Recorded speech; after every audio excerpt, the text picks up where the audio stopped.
मेरे प्यारे दोस्तों, आज हम आपके लिए एक ऐसा वाकया लेकर आए हैं जिसे सुनकर आपके रोंगटे खड़े हो जाएंगे।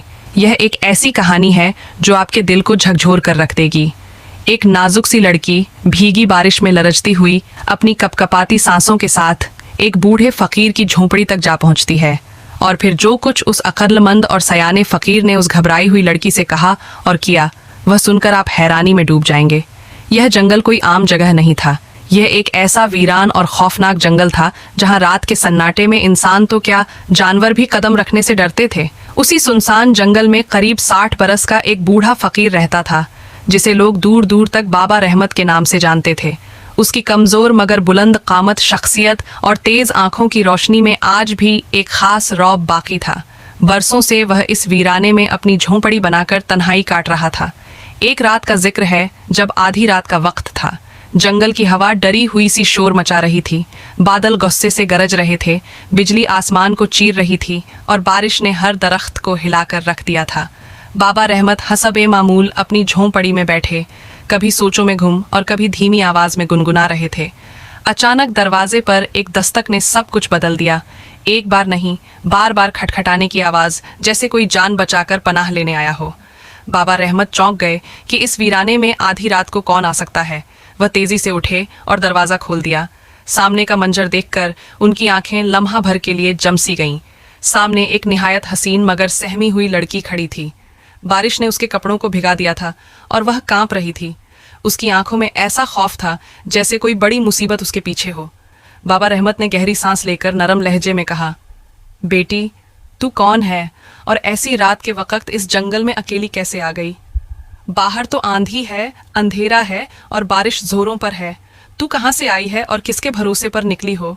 लड़की ने कपकपाती आवाज में कहना शुरू किया, बाबा जी, मेरा नाम नूर है और मैं गांव नूरपुर की रहने वाली हूँ। वहाँ के कुछ जालिम लोग मेरे पीछे पड़ गए हैं। मेरी इज्जत पर उनकी बुरी नज़र है। वह मुझे नुकसान पहुँचाना चाहते हैं। मैंने किसी तरह अपनी जान बचाई और सीधा भागकर आपकी झोंपड़ी तक पहुँच गई हूँ। बाबा रहमत की आंखों में सोच की लकीरें उभर आईं, लेकिन उन्होंने मजीद कुछ पूछे बगैर दरवाज़ा ज़रा और खोल दिया और कहा, बेटी, डरने की ज़रूरत नहीं, अंदर आ जाओ। यहाँ तुझे कोई तकलीफ नहीं पहुँचा सकता। लड़की जैसे तैसे हिम्मत करके झोंपड़ी में दाखिल हुई। उसके भीगे कपड़े बदन से लिपटे हुए थे, चेहरे पर थकन और खौफ नुमायां था। बाबा रहमत ने उसे ओढ़ने के लिए एक पुराना कपड़ा लाकर दिया और कहा, बैठ जाओ, घबराहट छोड़ो, अब पूरी बात बताओ कि मामला आखिर क्या है। लड़की ने थरथराते लहजे में कहा, बाबा जी, मैं नूरपुर के मशहूर फरीद मोची की बेटी हूँ। कुछ दिन पहले मेरे वालिदैन इस दुनिया से रुखसत हो गए। उनके जाने के बाद जैसे गांव के चंद मर्दों का रवैया बदल गया। पहले वह अजीब नजरें डालते थे, फिर इशारे करने लगे और अब तो वह खुलकर मुझे धमकाने लगे कि अगर हमारे साथ न चली तो नुकसान उठाना पड़ेगा। वह मेरी कमजोरी को एक आसान शिकार समझने लगे हैं। मैंने जान बचाने के लिए सीधा जंगल का रुख किया और यहाँ पहुँच गई। बाबा रहमत खामोशी से उसकी हर बात सुनते रहे। उनके चेहरे पर कोई हैरानी तो नहीं थी, मगर निगाहों में सवाल जरूर छुपे हुए थे। वह उस लड़की की आंखों में झांकने लगे और दिल ही दिल में सोचने लगे कि क्या वाकई यह बच्ची किसी बड़ी मुसीबत से भागकर आई है या इसके पीछे कोई और कहानी है। वह लड़की कभी हल्की सी मुस्कान देती और कभी अपने भीगे बालों को संभालती। उसकी हरकत में कुछ ऐसा था जिसने माहौल को और परअसरार बना दिया। सामने वह नाजुक अंदाम लड़की एक बूढ़े फकीर के साथ पुरानी झोंपड़ी में बैठी थी और कोने में जलता मध्यम दिया सब मंजर को और ज्यादा ड्रामाई बना रहा था। बाबा रहमत बरसों से अकेले उस वीरान जंगल में जी रहे थे और आज पहली बार उनकी खामोश रात में एक अजनबी लड़की की मौजूदगी ने सब कुछ बदल दिया था। उनके दिल में हमदर्दी के साथ साथ एक अनोखी बेचैनी भी पैदा हो रही थी। वह अपने दिल को समझा रहे थे, मगर उनके अंदर सवालों का तूफान जरूर उठ खड़ा हुआ था। अचानक वह लड़की नरम आवाज में बोली, बाबा जी, मुझे बहुत डर लग रहा है। बाहर अंधेरा ही अंधेरा है। क्या मैं यह रात आपकी झोंपड़ी में गुजार सकती हूँ? सुबह होते ही चली जाऊंगी। क्या आप मुझे थोड़ी पनाह दे देंगे? बाबा रहमत के दिल में जैसे एक जज्बा जाग उठा। उनकी आंखों में रोशनी बढ़ गई और चेहरे पर हल्की सी मुस्कान उभरी। वह बोले, बेटी, घबराने की कोई बात नहीं। यह रात चाहे कितनी ही तूफानी क्यों ना हो, ये झोंपड़ी तेरे लिए पनाह गाह है। तू सुकून से यहाँ रह सकती है। बाहर घुप अंधेरा छाया हुआ था और बारिश थमने का नाम नहीं ले रही थी। लड़की आहिस्ता आहिस्ता उठी, कोने में जाकर लेट गई और धीमी आवाज में कहने लगी, नूर बोली, बाबा रहमत, मेरी पलकें बोझिल हो रही हैं। मुझे अब नींद आने लगी है। जैसे ही वह लेटी, बूढ़े फकीर के दिल में एक हलचल सी मच गई। बरसों से खामोश उसका दिल जैसे पहली बार जाग उठा।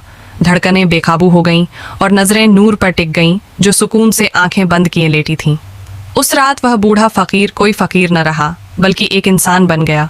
उसकी तन्हाई नूर की मौजूदगी से जैसे चीख रही थी, मगर सब्र का सहारा अभी भी थामे हुए था। हर लम्हा उसके लिए सदियों जितना लंबा महसूस हो रहा था। दिल में बार बार ख्याल आ रहा था कि यह रात कैसे गुजरेगी, किस तरह इस सन्नाटे से जान छूटेगी। बाबा रहमत झोंपड़ी के दूसरे कोने में जाकर लेट गया। आंखें बंद की और नींद को बुलाने की कोशिश की, मगर नींद जैसे उससे रूठ चुकी थी। करवटें बदल बदल कर दिल को समझाता रहा, लेकिन धड़कनें और तेज हो गईं। बरसों के दबे जज्बात अब बेकाबू होने लगे थे। अचानक उस सन्नाटे को नूर की सिसकियों ने तोड़ दिया। बाबा रहमत घबराकर उठ बैठा। उसने देखा कि नूर धीरे धीरे रो रही है। आंखों से आंसू बह रहे थे और चेहरा किसी अंधकारमय दर्द से भरा हुआ था। फकीर उसके पास जा बैठा और नरम लहजे में बोला, बेटी नूर, क्या बात है? तुम क्यों आंसू बहा रही हो? नूर ने सिसकियों के बीच कहा, बाबा रहमत, मेरे साथ जो कुछ बीत चुका है वह जुबान पर लाना भी आसान नहीं। यह सुनकर बाबा रहमत शशधर रह गया। उसने हैरान होकर कहा, आखिर वह कौन सा राज है जो किसी को बताया नहीं जा सकता? अगर जी चाहे तो मुझे कह दो, शायद कुछ समझ सकूं। नूर ने उसकी आंखों में देखते हुए कहा, बाबा रहमत, मैं वह नहीं हूं जो आप सोच रहे हैं। मैं कोई साधारण नारी नहीं, बल्कि एक बदनाम और गिरी हुई हस्ती हूँ। फकीर के दिल पर जैसे बिजली सी गिरी। उसने साखित होकर सुना जब नूर ने कहा, मैं आम लड़की नहीं हूँ, मैं एक भटकती हुई आत्मा हूँ। ये सुनकर बाबा रहमत के कदम जैसे ज़मीन में धंस गए। होंठ सूख गए। कांपते लहजे में बोला, क्या क्या वाकई तू आत्मा है? ये मानना मेरे लिए कठिन है। नूर ने धीरे से कहा, बाबा रहमत, मुझे मालूम था कि आपको यकीन नहीं आएगा, इसलिए मैं अपनी पिछली ज़िंदगी की कहानी सुनाती हूँ। फिर वह बोलने लगी, यह कुछ पुरानी बात है।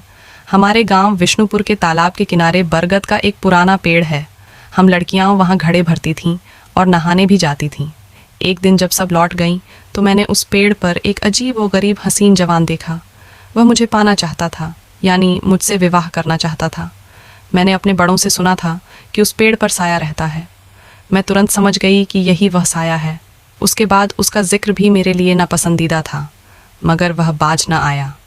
जब उसने देखा कि मैं किसी हाल में राजी नहीं हूँ तो उसने जादू कर दिया। उस जादू के असर में मैं उसके कब्जे में आ गई। उसने मेरी मर्जी के खिलाफ मुझसे विवाह कर लिया, लेकिन वह चाहता था कि मैं दिल से उसके हवाले हो जाऊं। वह ज़बरदस्ती कुछ न कर सकता था, मगर चाहता था कि मैं खुद उसके करीब आऊं। मैंने विवाह की रात भी उसे दूर रखा। इसके बाद उसका रवैया बदल गया। वह मुझे पीटने लगा। जब मेरा जिस्म अर्धमृत सा हो गया तो उसने कहा, तू मर जाएगी, मगर तेरी आत्मा को सुकून तभी मिलेगा जब तू किसी बूढ़े पुरुष के साथ संबंध बनाएगी। यह सुनकर बाबा रहमत दहल गया। उसके दिल में भय का तूफान उठ खड़ा हुआ। यह ख्याल आया कि शायद नूर उसी शर्त को पूरा करने के लिए उसके पास आ गई हो, और यह अंदेशा सच निकला। नूर ने उसका हाथ पकड़कर कहा, बाबा रहमत, मैं झूठ नहीं कह रही। अगर आपने आज मेरा साथ न दिया तो मेरी आत्मा हमेशा इस जंगल में भटकती रहेगी। फकीर के जिस्म पर कपकपी तारी हो गई। पसीना बहने लगा। जिसे वह बेसहारा और नाजुक समझ रहा था, वह अब खुद को भटकी हुई आत्मा कह रही थी।